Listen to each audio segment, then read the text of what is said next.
Hi, I'm Caleb Hanson, leader of the Hanson Homes team here at Keller Williams Realty. And I'm here today to help you answer the question, how does it work if I need to sell my current home to buy a home? Most people considering selling their current home in order to buy another home want to make sure they won't end up homeless if they accept an offer from a buyer, but it takes a while to secure a suitable replacement home. So there are four main strategies for this, and which one is best will depend on your situation, the market conditions for your sale, and the market conditions for the purchase that you want to make. So we can work out the details during a consultation, but I want to give you a good sense of these strategies here. So the first strategy is using a contingency on securing a replacement home. To refresh your memory, contingencies in a real estate contract give the buyer or the seller the right to cancel if certain things don't happen. So, if you want to sell only if you successfully find and secure a suitable replacement home, making the sale contract contingent on finding and securing that replacement home might be a good option. Typically, the contingency on purchasing a replacement home gives you a certain number of days to find and get an offer accepted on a replacement home, and then a certain number of days to confirm everything will work out. So that would be things like doing your inspections, your appraisal, getting your loan approved, and that kind of thing. And if there's some problem in one of those pieces of the process, then you could cancel the sale of your current home. Also, if you get an offer accepted on what seems like a good replacement home, but an insurmountable problem arises with the purchase, you can cancel both the purchase of the new home and the sale of your current home. But depending on your situation, you might also include a contingency on the sale of your current home in the contract for the purchase of your new home, which would allow you to cancel buying the new home if some problem arises with the buyer on the sale of your current home. In that way, you get contractual protection on both ends. So, here are the advantages of this strategy. This strategy ensures that you have time to make wise decisions in choosing your next home and negotiating the purchase. It also generally means you only have to move once because the time of the purchase of your new home closing will probably be a day or two after the sale of your current home. There are some challenges that come with this as well. So, this strategy can shrink the pool of buyers for your current home, which might result in getting a little bit less for it.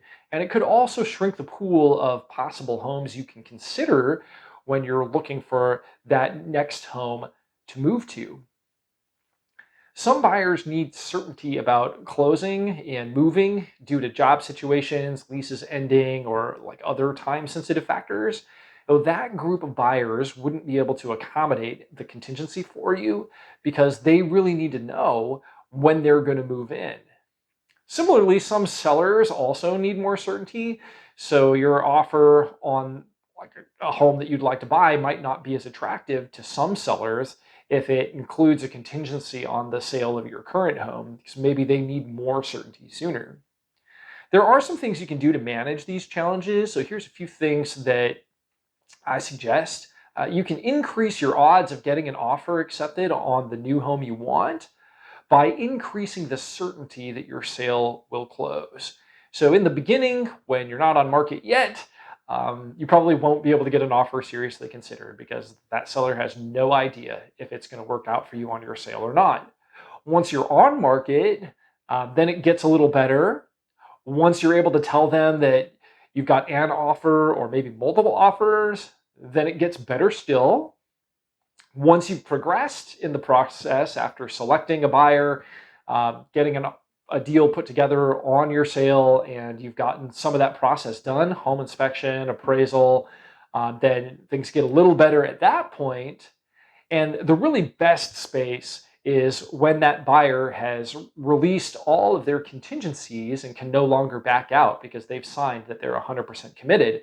Well, at that point, a seller considering an offer from you is not going to worry too much about the uncertainty in your sale because you've got a buyer now that's 100% legally committed to buying the home that you're selling.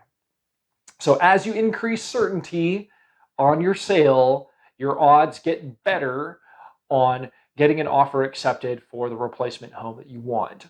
So here are some strategies to use.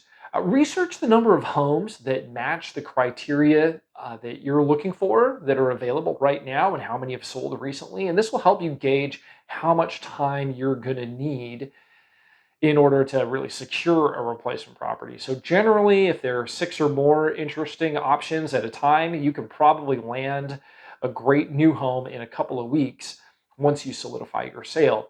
But if there's only 1 or 2, then it could be months really before you are able to secure something. So it's really important that you set those expectations up front and be prepared accordingly. It's also a good idea to do a pre-market home inspection before going on the market to identify concerns that buyers are likely to latch onto. And that way you can have a ready plan for addressing them. And this can shorten the time needed for a buyer to commit 100% to the purchase because it takes extra time for them to get a home inspection and then call a contractor, for the contractor to call them back, for the contractor to provide a quote finally, and for the negotiations to happen about what should be done about that concern. So if you get an inspection ahead of time that makes you aware of those things, call the contractor ahead of time, find out how much some of those things cost. Maybe there are certain things that should obviously be done ahead of time. Then you can move through that process much faster once you've accepted an offer from a buyer, and that can provide you the certainty that that buyer is going to close sooner in the process, which means that your odds of getting an offer accepted on a replacement home can also happen sooner in the process. It will also help you if you negotiate shorter contingency periods with the buyer for your current home. And what this means is shortening up the time that they're allowed to use for doing their investigations, home inspection, doing an appraisal, and getting their loan completely approved. There's a certain number of days for each of those things in the contract, and that's negotiable. So you want to negotiate those timelines to be as short as possible, again, so that you can get certainty on your sale sooner, so that you can be in the best position possible for getting an offer accepted on the replacement home that you want. Additionally, it's a good idea to make your contingency on securing your replacement home a few weeks longer than the time it will take for the buyer on your current home to become 100% committed. So, for example, if the buyer on your current home will need 15 days to check everything out and become 100% committed, it's best to allow at least 35 days for you to find the right home, negotiate an accepted offer, complete your investigations, your appraisal, and negotiate any concerns and obtain loan approval on your replacement home.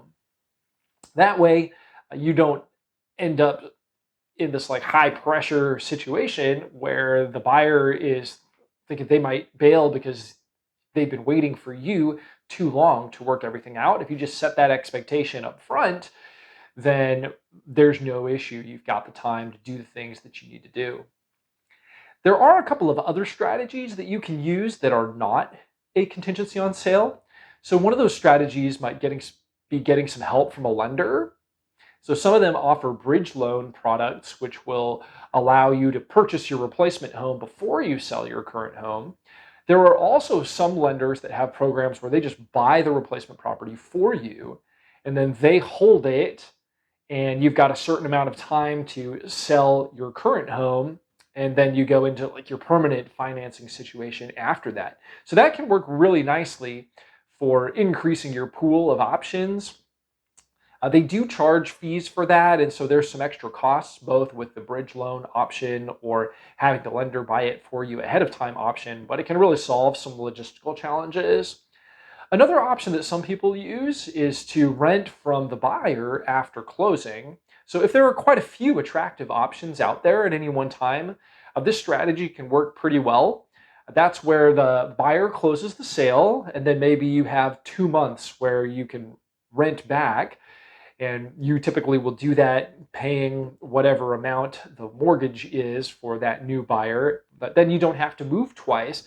So you can stay in your current home, but you've got the money in hand and the sale's already closed. So you can just make a normal offer on a replacement home and then be ready to close it. So the downside to that is it does give you a forced end date where you have to move out of your current home. And so sometimes that can create pressure that you don't really want to hurry up and make a purchase happen, even if the options aren't really the best. So I only recommend that strategy if there are quite a lot of satisfactory options out there and you know that you're going to find something right away.